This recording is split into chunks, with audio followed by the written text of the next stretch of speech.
नमस्कार। आज हम हमारे सांबा के रख हमटाली गांव है हमारा, यहाँ पे ये खड़े हैं हम। ये फसल यहाँ पे हमारे किसानों की जो तैयार हुई थी, इसको काटना था इन लोगों ने। मौसम खराब होने की वजह से ये फसल कट नहीं पाई। आज के जो हालात हैं यहाँ पे, ये मैं आपको बता रहा हूँ।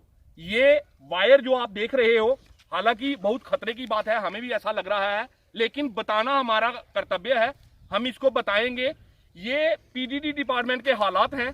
ये उस पोल से लेकर इस पोल तक, ये पूरा खेत जो है, इस पीडीडी डिपार्टमेंट की जो यहाँ पे वायर्स लगी हैं, इसकी जो चिंगारियां निकली हैं, ये आपस में टच हुई हैं। ये पूरी फसल जो है, इसकी बेट चढ़ चुकी है। मैं ये आपको बताऊंगा। ये देखिए, यहाँ पे पूरा खड़ा हूं मैं, चारों की चारों वायर मेरे हाथ के साथ में लगती हुई आ रही हैं। इन गरीब किसानों ने पूरे साल मेहनत करके इस खेत में जो अपना जितना भी पैसा बोल लीजिए या अपना जो श्रम इकट्ठा किया होता है, वो इस खेत में लगाया है।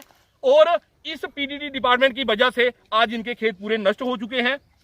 किराया ये लोग दे रहे हैं, फसलें इन लोगों की जल रही हैं, सुनवाई इन लोगों की कोई नहीं है।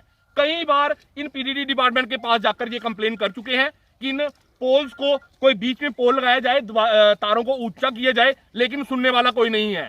पीडीडी डिपार्टमेंट के एक्शन, पीडीडी डिपार्टमेंट के एडब्ल्यू, पीडीडी डिपार्टमेंट के जेई, उनसे मेरी सिर्फ एक ही बात है कि माननीय प्रधानमंत्री अगर किसानों के लिए इतना कुछ कर रहे हैं, इतनी स्कीम्स निकाल रहे हैं, इन गरीब किसानों के लिए वो स्कीम्स यहाँ पे क्यों ग्राउंड में नहीं दिख रही?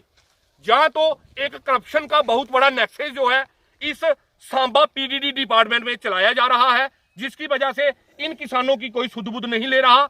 दूसरा, जो नुकसान हुआ है, कम से कम इन लोगों का यहाँ पे जो मुझे दिख रहा है 30-40 कनाल जो जमीन है, इनकी जो फसल है, ये नष्ट हो चुकी है। इसी के साथ में मनोर गोपाला गांव है, वहां पे 2 लोगों की कम से कम 50-50 कनाल उनकी जो फसल नष्ट हुई है। गवर्नमेंट की तरफ से जो मुआवजे दिए जा रहे हैं, उनका मात्र 200-250 रुपया पर कनाल के हिसाब से दिया जा रहा है। इस महंगाई के दौर में जब 100 रुपया लीटर डीजल है, 500 रुपया दिहाड़ी मजदूर की है, और उसके बाद इसके अलावा जो रेंट वगैरह अगर पानी के बोलिए, बिजली के बोलिए, और इसके अलावा जो इन्होंने यहाँ पे अपने काम काज दिहाड़ी जो अपनी लगाई है, उसका लगाकर अगर खर्चा बोलिए, एक कनाल का 10,000 रुपया आता है। उसके बाद इनको मुआवजा मात्र 200 रुपए के हिसाब से, जो इनका बीज भी नहीं निकल सकता, वो दिया जाता है।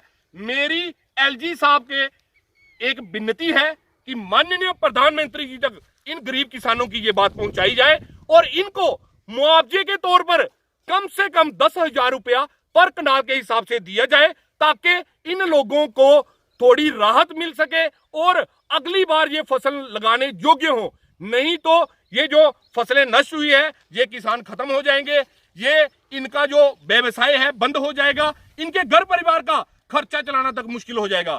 मेरी उनसे रिक्वेस्ट है कि इनका एक मुआवजा बढ़ाया जाए और तत्कालीन जल्द से जल्द इन जो तारें जो खेतों में इस तरह से जो दिख रही हैं आपको, इनके ऊपर जल्द से जल्द काम किया जाए। यहाँ पे पोल लगाकर सही ढंग से इन तारों को लगाया जाए, ताकि दोबारा ये नुकसान जो है वो देखने को ना मिल सके। मैं सभी इन किसानों को एक रिक्वेस्ट करूंगा कि अपनी जान माल का नुकसान बचाते हुए अगर ये तारें ऐसी लगी हैं, तो मेरे ख्याल से अपनी खेती बंद कर दें, क्योंकि अगर कोई बड़ा नुकसान, कोई हादसा हो जाता है, इनके घर परिवार में कोई ऐसी बात हो जाती है जिसकी भरपाई करना मुश्किल हो जाएगा। एलजी साहब, डीसी सांबा, इस बात पर खास ध्यान दें। एक्शन पीडीडी को ये रिक्वेस्ट है कि जल्द से जल्द इसके ऊपर कोई समाधान करे, ताकि कोई बड़ा हादसा जो है वो देखने को ना मिले। जय हिंद, जय भारत।